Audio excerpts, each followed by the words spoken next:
Hello, Cubs fans, and welcome to a brand new edition of Cubs on Tap. I'm fired up. We hope you're fired up because juice. They won 5 in a row. Holy shit, man. This is awesome. Before we get into all of it, though, how you doing, buddy? How's things on this Monday evening? Good, man. Long work day, and the Cubs came through and were able to drag me out of a funk that was the long day, which was nice. 5 in a row. They may never lose again. They're only 11 and a half back of the second wild card. So, we're going for it. But jokes aside, think about it. I was just thinking after they won tonight, I mean, if they were just a tad better in extra inning games, which with the new rule tend to be a coin flip, right?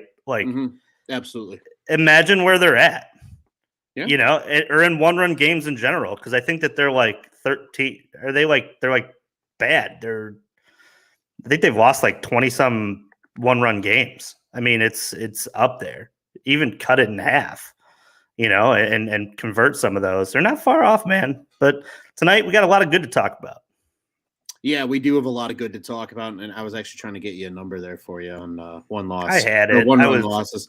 That's okay, man. Lot. It happens. It is a lot. They have lost a lot of close games this year, and again, we see it time and time again, right? That's usually the difference between 3-11 in extra innings. I had that one. Boom. There you go. So they lost 11 out of 14 when in extras. I mean, that even if that's halved, right? Let's say they've only lost 5, maybe 6 in extras instead, and you add a couple of wins there. It makes a big difference. And as Scott Crawford says, hell of a game. He was there in attendance. Hey, kudos to your kiddo for getting a W in his first game, Scott. Pass that along for us from the Cubs on Tap crew. We're very happy for him. That always, you get a first win, you get that win in your first ever time at Wrigley, and that just sells you. You're going to Wrigley for life, and you truly become a lifer Cubs fan. But Juice, before we get too far ahead of ourselves, we do have a great game to recap here because a lot of good shit happened tonight, man. Like Adrian Sampson, I think is a great place to start because we haven't seen Cubs starting pitchers go 7 innings a lot this season. No. But it's usually been, right, it's been the guys you expect it to be. It's been the Wade Mileys, who, he's known as a workhorse, right? It's been the Marcus Stromans, and it's been the Kyle Hendricks.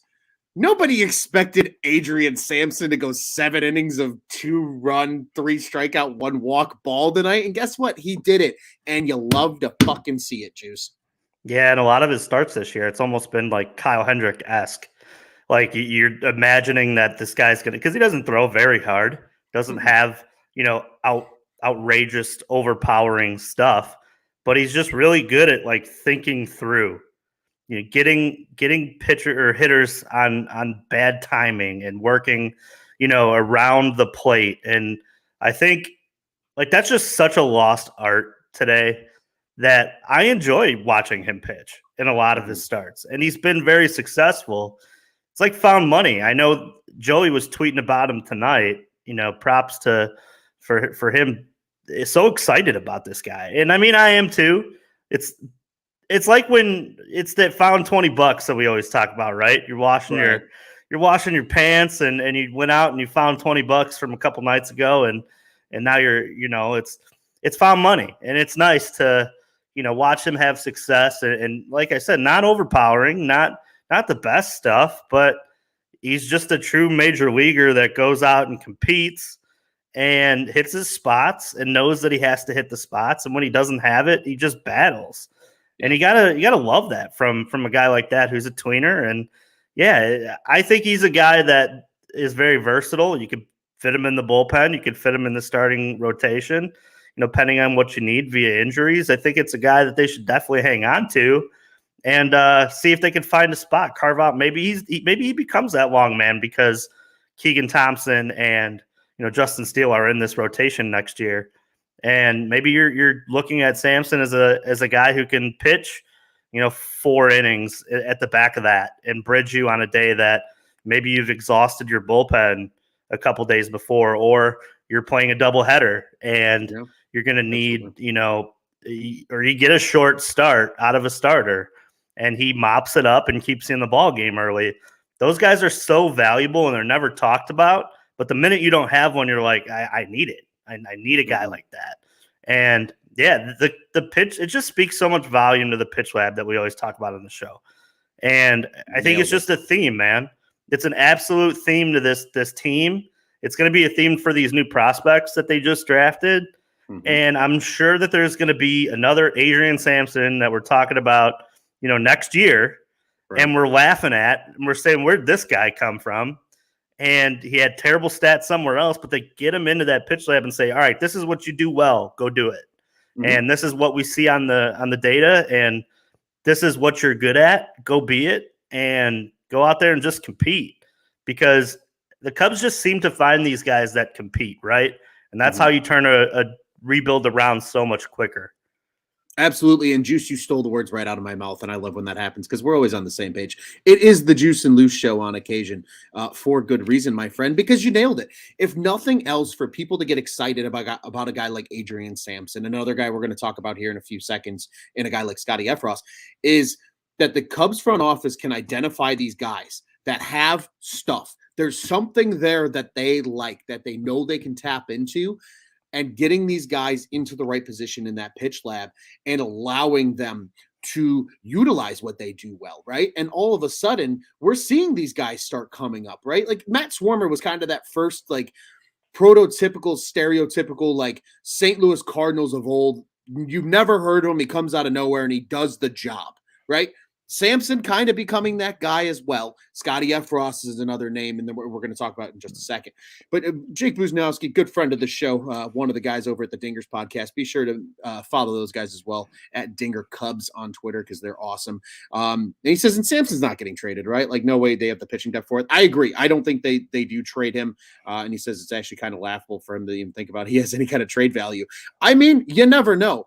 But I think that's what makes it good, though, is it at least gives you faith that there's something still here after the deadline, right? Like a guy like Adrian Sampson. And, we got to see a guy that's probably going to be traded tonight, Juice, because Michael Gibbons, ultimately the winning pitcher. He's now 6-2 on the season. Obviously, wins are whatever. But 1 inning, only 1 hit, walked 1, but he struck out 2, 2.79 ERA for him so far this year. He's probably flipped the deadline. But a guy that isn't getting flipped records his first career save in his first, I believe, career opportunity. Maybe I'm not entirely positive there, but certainly his first career save, 1 inning, 1 hit, 1 strikeout for Scotty Effross. First career saves are cool and tough, Juice.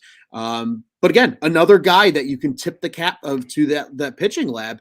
And we got to see it tonight. You got to see 2 guys that were projects of that development. And then you see another guy that this front office targeted early in the season and said he can bring us a lot of value and probably be flipped at the deadline and get us even more value.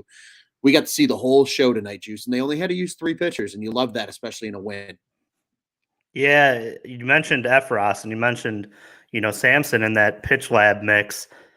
These are guys that we're talking about that were definitely projects, and now the guys that they drafted have high potential. So now you're imagining getting those guys in a pitch lab like that, man. Like, what can they do with a Horton? That's the interesting thing that now this becomes. If they're this good at bringing, low average stuff to this type of level and getting this type of production out, what kind of production can they get out of top tier pitching prospects? Because let's face it, the Cubs over the course of the last 10 years have not drafted well enough or brought in high leverage pitching prospects. They just haven't. It's been a lot of like reclamation projects and low 5th, 6th, 7th, 8th round picks where it's like those guys pan out every once in a while. But now that your 1st and 2nd rounders were, both pitching prospects with very high upside and very high potential, now you start to wonder, what's the ceiling for those guys? Because if a ceiling for a Sampson and an Effross is what we're seeing at the major league level right now, maybe we're looking at like top of the line rotation guys coming in a couple of years that are getting exposed to that pitch lab and just making them 10 times better, man. It was interesting. Tonight was a great ball game to watch if you were watching from both sides of your mouth, right? If you were watching for wins and you were also watching for development, it satisfied both those cravings. And I think there are very few of those throughout the year that we've watched. This span of this 5-game winning streak, has been very fun to watch because I feel like it's been 5 games in a row where you've gotten that craving for both of it. You've gotten to see a lot of great Nelly V, Morel at bats, guys like we just talked about in Sampson and Efros, but you've also seen them go out and win baseball games, which at the major league level is no joke. It is tough to win 100 games in the major leagues, let alone win 80 games, win your division. I mean, the South Side right now, they're finding that out the hard way, that their division is not very talented, but they're still fighting to stay at 500. Right. And they're very talented. They're a very talented ball club. Now, who's to say, down the line, the Cubs, like we talked about, in Sunday's, yesterday's show, we talked a lot about, the timeline for this and the idea of the Cubs are going to go out and spend some money, and where would they be if they, had some more guys in this lineup or at the top of the rotation. Now you're sprinkling in these support beams like we talked about yesterday. And it's fun, man. It's going to be really fun to see what they do in the offseason, because this 5-game winning streak has me moving the timeline a little bit closer. I don't know if that's right or wrong, or I'm just in the moment, but I like it because I haven't been this optimistic about where this is going. And I feel like it all turned after the draft. I don't know about you, but like watching what they did and then going into depth on why they did it made me feel so much better about the direction of this ball club.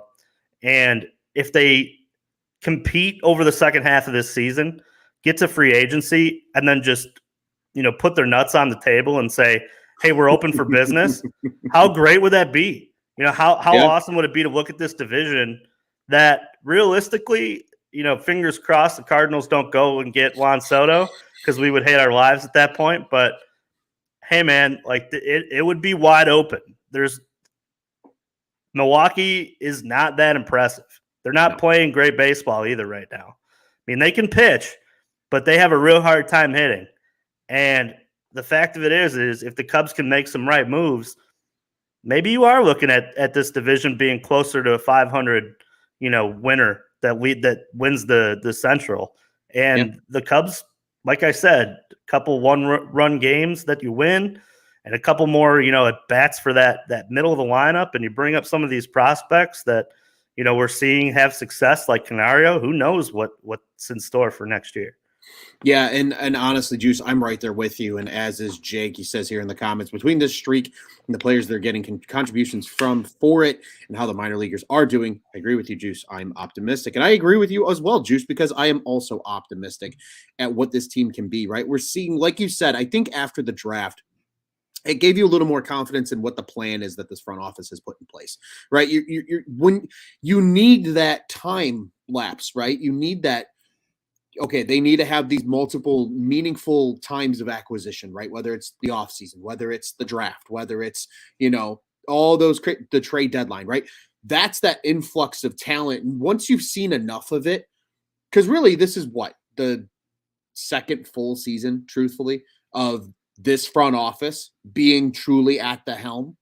Now you're starting to see why they went out and got a guy like Dan Kantrovitz, and why they went out and got a guy like Carter Hawkins to join Jed in that front office, because they have a vision. They clearly know what they want to do with said vision. And now we're getting to see that a little bit as fans. But Juice, continuing with that theme here, because I think it's super important, right? You like you said, tonight's game, it kind of satisfied all cravings, right? You got something with the jokes of trade value going up. Michael Givens is a guy like that. Rafael Ortega had a really nice night tonight. 2 hits, Lord. One of which was a really big home run to right field. I know you were super stoked to see him in the leadoff spot, Juice, as you always are. But he has a good game, right? And as sad as it is, Ian Happ had 2 hits tonight, and you hear all the quotes about him talking about, maybe this is it, and all the sad shit that we saw last year too. I think that's like Juice, like you said in one of our last episodes, we're all just sick of it because it sucks. It's sad to see that because we love these guys like Ian Happ and Wilson Contreras, but Wilson gets a hit tonight. We mentioned Happ with the 2 hits, Wisdom and Schwindel getting in on the action. Each of them had a hit. But dude, there's a reason that the episode is titled what it is. It's 5 dubs and Nico shoulder shrugs, because Nico freaking Horner, thank you, Jack, for putting that on a T for me, is a piece. He might be one of the pieces. And as Jack says here in the comments, Nico's the piece. He's the guy. Next time we win the World Series, we'll remember Nico Horner is the guy who led us to that title. And Maybe. Who knows? Nico Horner, to me, Juice, as well. I'm almost wondering if Theo was like 4 years ahead of everybody else in the sense of like he knew where baseball should go to be successful. Goes out and gets a guy like Nico Horner in the draft in 2018. And sure, the power's not what everybody would love power to be, right? We're all used to, 25, 30 homers from a shortstop. He's only got 6 this season, but Juice, he's batting over 300. And holy shit, we called him it from the Cubs on tap count tonight. His name is Nico Clutch Horner because he comes through tonight. Big hit early on. They counted as an RBI single. It gets through the second baseman, and that originally scores Hap early in the game, and then in the clutch, like you said, just kind of you want the front office to put their balls on the table. Nico put his balls on the table tonight because comes through in the 8th, Seiya Suzuki on, and mind you, that whole just setup, right, felt really just like that's what you need things to happen as a winning ball club, right? Because Seiya gets on, the error at first base by the Pirates. Okay, he's on. That's great. He doesn't take the aggressive turn and get thrown out at second. Even smarter. Then Ross has him running when Hap swings. Mm-hmm. Hap got all of it, but thank God Seiya was running. Otherwise, that's a double play. Mm-hmm. So Seiya Suzuki's on second base. Nico Horner comes up, puts one in the right center gap. Nico clutch. Cubs win 3-2 as a result of it. I mean, we could talk about the bats as a whole, Juice, but it's really hard not to focus on Nico Horner tonight.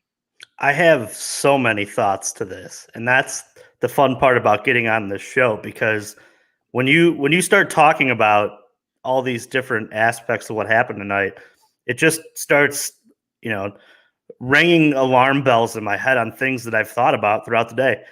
And truly, Cubs baseball stays on my mind a lot of the day. If I'm driving, that's what I'm doing. I'm thinking about the Cubs. I watched tonight with the idea of watching some growth. And there's one play tonight that I want to bring up before we talk about Nico Horner. And Ron Coomer mentioned it in the game really quick. The fact that literally like every single guy ran to third to cover that base was textbook teaching moment, because they got boned on that against the Phillies, where the guy takes the extra base who's on the move going to second, takes third. I watched 4 guys on that diamond go to sprint to third base. That shows that David Ross has the ear of this clubhouse. And I know there's been a lot of talk about David Ross, and actually the weirdest thing I saw on PointsBet, David Ross for a while there was the number 2 manager in odds to be fired this year, which that's a lot of out-of-town stupid if you ask me. It's a lot of out-of-town stupid. David Ross clearly doesn't have the talent to compete at this level right now with what he's being thrown there in a roster standpoint. But it's clear that these guys don't make mistakes twice a lot throughout this season.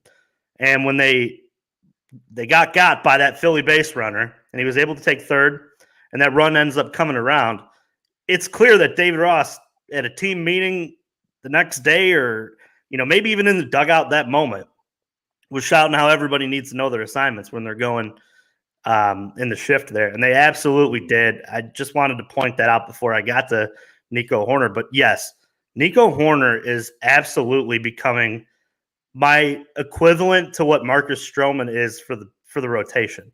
The guy you want to come and play with. And the Cubs need more and more of those guys, because at the end of the day, players like to play with good players. The money's great, trust me. But at the end, a good player is going to have plenty of options to go money-wise. There's going to be 3 or 4 ball clubs that are going to pay top dollar, and they're not going to be too far apart, monetarily, if we're speaking in that. But there is always a discrepancy in the roster. And if you're looking at what the Cubs have right now, they absolutely need guys like Nico Horner to play that Anthony Rizzo role that Rizzo played in 2014 when he started talking about, or 2013, whenever it was he came up. Play that role of being the guy who makes the Cubs cool, right?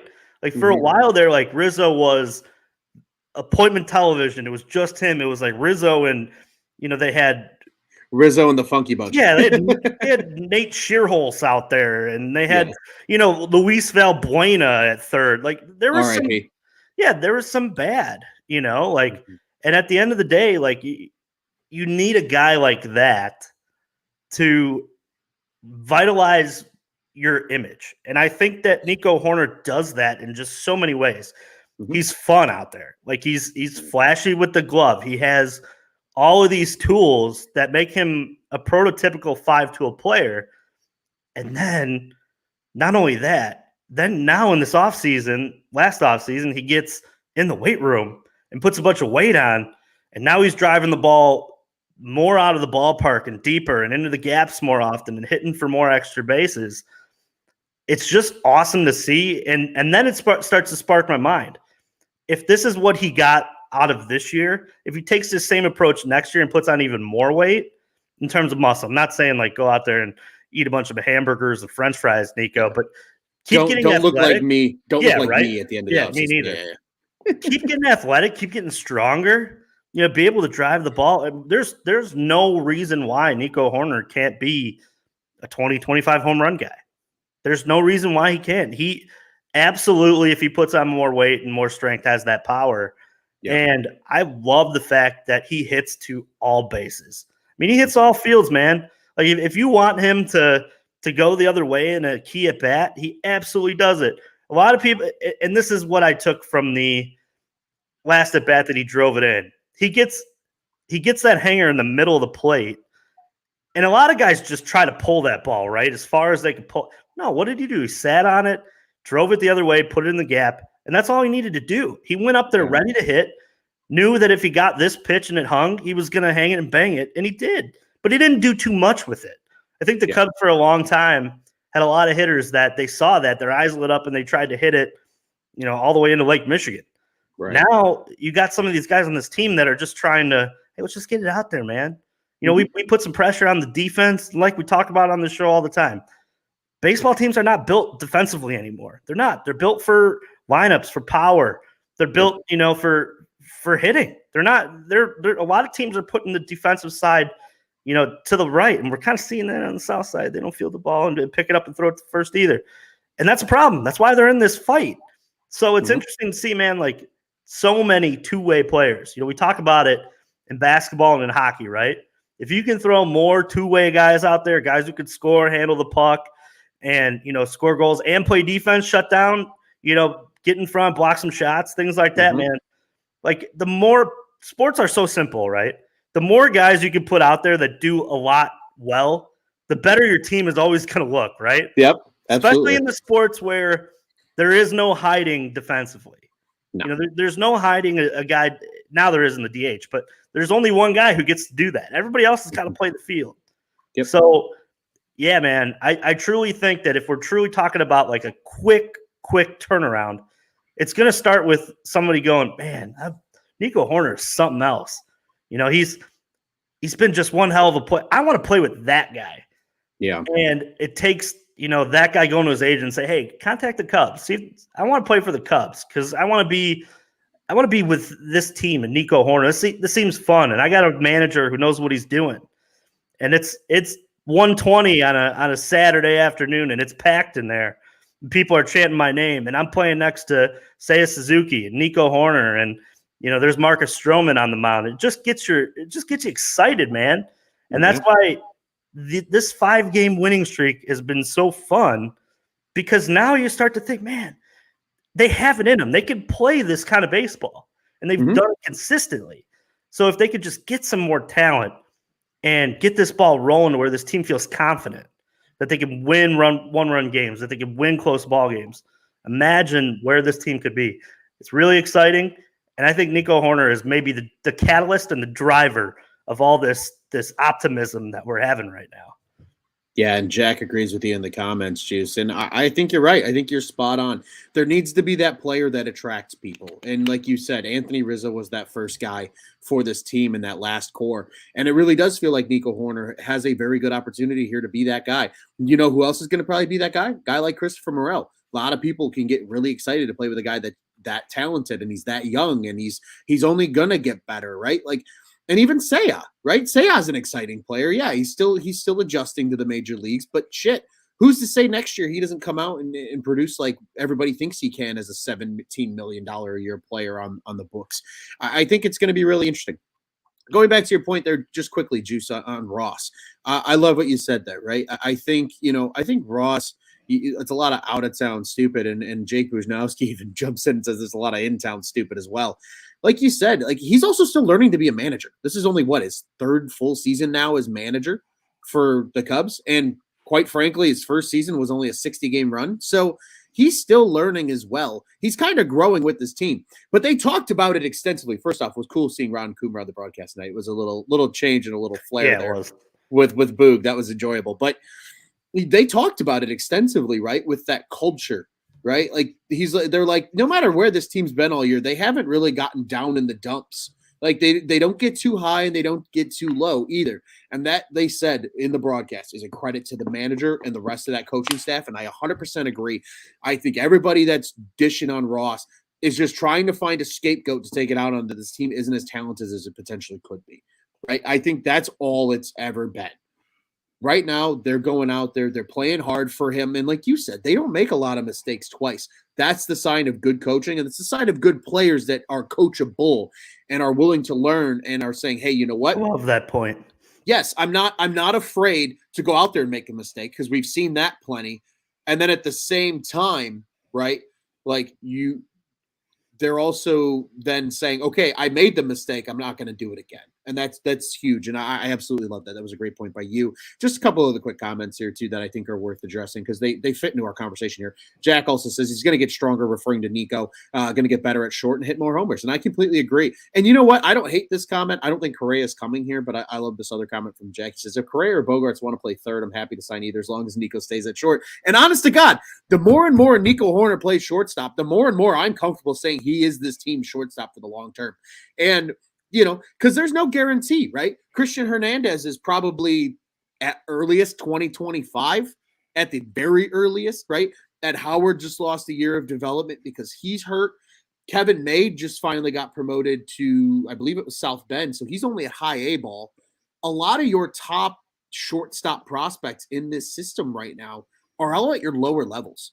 None of them are necessarily going to be ready next year, or maybe even the year after that. There's no guarantee. Nico Hoerner is a guarantee. You know what he's got. He's probably going to get better. I absolutely love Nico at short. I have absolutely no problem with him staying there for the future, and I wouldn't hate that either. Nico's the next captain. Maybe. Who knows? We'll see. We'll see where this thing progresses. But Juice, what a game tonight, man. 3-2 win. Nice to see them win a one-run ball game. Scotty Efros gets his first save. That's cool and tough. Big night from Nico Hoerner. Also cool and tough. And Adrian Sampson shoving it down the Pirates' throat. Also cool and tough. Just a lot of cool and tough shit, Juice. And it's cool and tough when this team wins. But I want to turn it over quickly to you, my friend. Any final thoughts from this game that maybe we didn't touch on, or something you want to expand on before we go ahead and look ahead to tomorrow's series finale against these Buccos? I think I was able to fit most of the things I thought about while I watched this game, but yeah, I want to touch out a little bit on the broadcast. I thought it was fantastic. I know it's cool to see these guys like come in from the radio. I know I enjoy Pat on the Sundays, but Ron Coomer getting his shot on television was fabulous, and it was definitely great to wash the ears out of that Peacock broadcast that we had the day before. Pretty awful. Yeah, don't get me wrong. I love Jason Benetti. I think he's a great play-by-play, but I agree. The color commentary was brutal on that. Yeah, I mean, Kruk, he was great for a long time. Don't get me wrong, but this isn't his thing anymore. No, it certainly isn't. And Jack also continues. Thanks for dropping the comments, my friend. We always appreciate you being active in here. He said Zaidman filled in for Ron on the radio. Expected. Yeah. That's usually what happens. Yeah. And it's Nico, always a weird dynamic when it's two of those two, like two play-by-play guys. Yeah, like when they're both painting a picture, and then they're talking about stuff. It's always weird to me. I've had a couple of those where I listened to Zach. Ron or Coomer was out for a while for something. I think he went on vacation or whatever. And Zaidman, he was there for a while. But yeah, it's kind of weird when it's two play-by-play guys and you don't have that, that color guy to fit in there and kind of talk about things that are more closer to the dugout that maybe the average play-by-play guy never got to experience. But yeah, I'm sure it was great. Obviously, Pat he's all time, man. He can fit with anybody. Probably talk baseball with me, and he would still sound great. I agree. He is among the best, Juice, and I agree. Broadcast was great. Cubs win was great. One last thought here. Nico was a WAR of 3. That's 21st for position players, and most of those guys have way more PAs. That's 100% true. Also, Megan Montemurro, she put out a fantastic tweet about all the categories and where Nico ranks among qualified shortstops. There's 42 qualified shortstops. He's in the top 10 in every single statistical category this season. Nico Horner's doing some shit, and that's kind of my closing thought. Snubbed. Absolutely. Absolutely. If the guy on the south side who has the same fucking stat line is going to make the All-Star game, there's no reason that Nico Horner couldn't have been considered an All-Star. I know they say Dylan Cease was an All-Star snub, and he absolutely was. You could absolutely make the argument that Nico Horner was too on the NL side. Damn it, he's been so good, and he's so fun to watch. And just final point on Nico Horner tonight, Juice. You mentioned, right? He's got the glove, and he's doing all this stuff. Did you see the emotion come out when he's rounding first and he's looking at the dugout? He's got the tongue out. He's like, let's go. Like, you love that energy, too, from a guy who, again, is really starting to slowly but surely, I think, especially as the realization comes that Wilson and Ian are probably not going to be here for the long term. He's kind of sliding himself into that one of those emotional leader roles. I also, a guy like Christopher Morel. I also didn't realize that Nico is that dude too. You ever see I feel like it's been a lot this year too, because obviously he's had some injury issues. He was in a clubhouse with a lot of veterans, so he probably felt like he couldn't express himself. But I didn't realize until this year, and you really watch him closely, he's got that dog. You talk about some of these basketball players and defensive guy like Pat Beverly. Is he's got that dog in him. When I watch Nico Horner, man, I'm like, oh, he's got it. He's got that it that you need that takes your game to the next level. I'll die on the hill that there are a lot of baseball players who are every bit as talented as the guys at the top of the leaderboard every year in WAR and in average and home runs. But the guys who got that dog, who are that guy, that confidence, that swag, those are the guys who end up towards the top. And the quiet guys always seem to be the guys who fall short. I'm not saying that being quiet and being that, that type of guy who just does his business is bad. It works for some.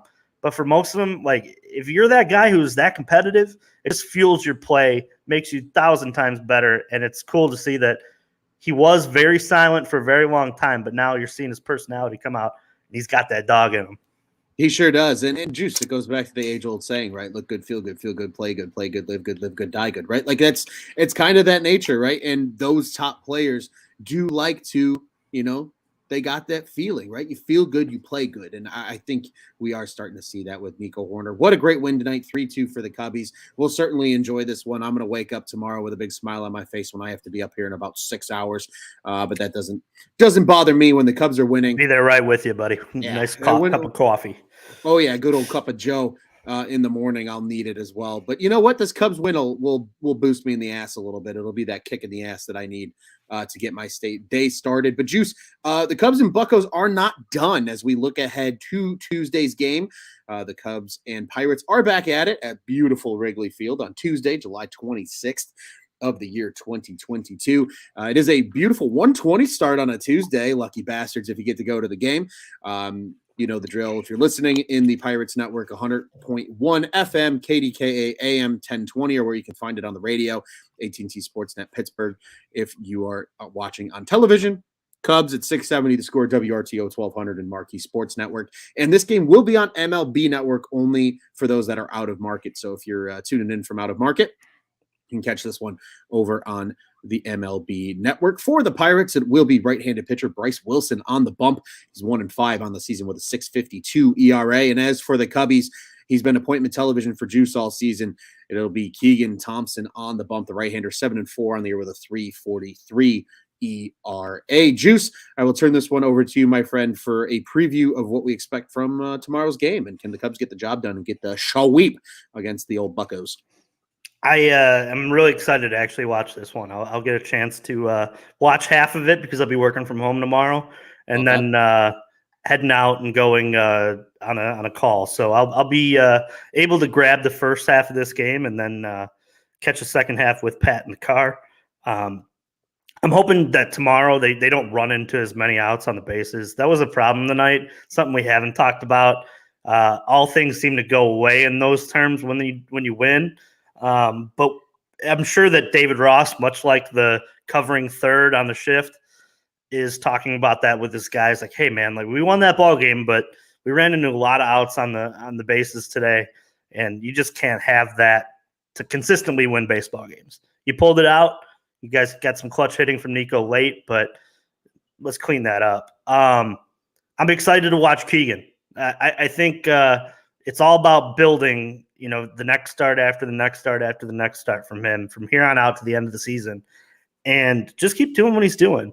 You keep going out there and being you and doing what you're good at and trusting the fact that the guys behind you are gonna pick you up and let's score some runs. It'd be nice to win a real big blowout tomorrow, right? And then hop the Pirates in the standings and pull closer and closer into that second wild card spot because they keep winning like this. And then remember we talking about that. If this keeps going like crazy, who would think, man? Like, what if they go on like an Oakland A's run where it's like 20 some in a row and we're at 500? And we're like, man, like how crazy would that be? I don't think it's gonna happen. Don't quote me on it, but I'm rooting for it because I'm a Cub fan. And why not? It'd be fun as hell to, play with house money for this year for whatever it would be. But to each their own. Let's not get ahead of ourselves. Let's win tomorrow's ball game. Let's try to win this one in a blowout. Hoping Keegan gets the shove. Get in a lead early. That way I can listen to the final couple innings in my car and not have to worry too much about what happens in the late ends of this ball game. And just keep doing what they were doing. I mean, it's nice when you're on a 5-game win streak. The easiest thing to say for us is when we're trying to recap these or preview them is just do what you did the night before, but a little bit better. So clean up the base running and have the timely hitting, and let's get some good pitching. And you should walk out with a 2-game sweep here. Yeah, I absolutely love it, Juice. You nailed it on the head. I'm right there with you, man. Those low stress wins are very nice, especially when we cover them here at Cubs on Tap. We will be back for a show tomorrow. Not sure who the cast is going to be, but we'll get that squared away when the time comes. But Juice, I'm right there with you. And just to sum it up, just like our friend Jack says here in the comments, let's go for 6 in a row tomorrow because why the fuck not? Sweeps are cool and tough. 2 sweeps in a row is even cooler and tougher, if you ask me. Just as a heads up to everybody as well, Wednesday is an off day, so there will not be a Cubs on Tap show as this weird 2-game set. And then the Cubs are in San Fran for 4 over the weekend. They are later games. We're going to try and get a Cubs on Tap after dark in there. We'll figure out the schedule and how many shows there will be. We're aiming for at least 2. Maybe there's a third. Who knows? I have no idea. But nonetheless, we won't get too far ahead of ourselves. They're going for 6 in a row tomorrow, and we'll hopefully be talking about that 6th win in a row here at Cubs on Tap. Juice, before we get out of here, I do want to remind everybody Cubs on Tap is the official Cubs podcast of the On Tap Sports Network. You can check out all of our great work over at ontapsportsnet.com and at On Tap Sportsnet on social media. Follow the pod-specific accounts here for us at Cubs on Tap. We are at Cubbies on Tap, Cubbies on Twitter and Instagram. I am at Luce on Tap on the Bluebird app. Juice is at Juice on Tap. And you can also follow all of our other great contributors, our other co-host at Joey Knows Nothing, at Teddy Freddy 270, who we're hoping Tyler makes his Cubs on Tap debut here very, very, very, very soon. He's currently matriculating in AAA, just working through some fine-tuning. Just like all those other call-ups are, and also all the other ones that do great work with us here as well, at Brandon M. Kane, who does a ton of writing for us. Got to give shout-outs where they are due. Bulls, Bears, Blackhawks, you know the drill. Bears on Tap, guys. I think we're actually live right now, so if you want to check them out once we're done here, you can certainly do that. Bulls and Blackhawks going through their offseason accordingly as well. And the drill, Cubs fans. If you got friends that like the Southsiders, go ahead and send them to the boys at Sox on Tap. They do a great job covering the boys at 35th and Shields. Once again, ontapsportsnet.com, at ontapsportsnet on social media, the On Tap Sports Network. Go ahead and check out what's on tap in Chicago sports. Juice, wins are always fun, especially with you, my friend, the Juice and Luce Show, back at it again. We will be back here at Cubs on Tap after tomorrow's series finale against the Pirates after this little 2-game set. And hopefully, as we said before in our little preview, Juice, we're talking about 6 in a row. What do you say, buddy? Always a pleasure. We get out of here the only way we know how, Cubs on Tap. Fuck the Cardinals.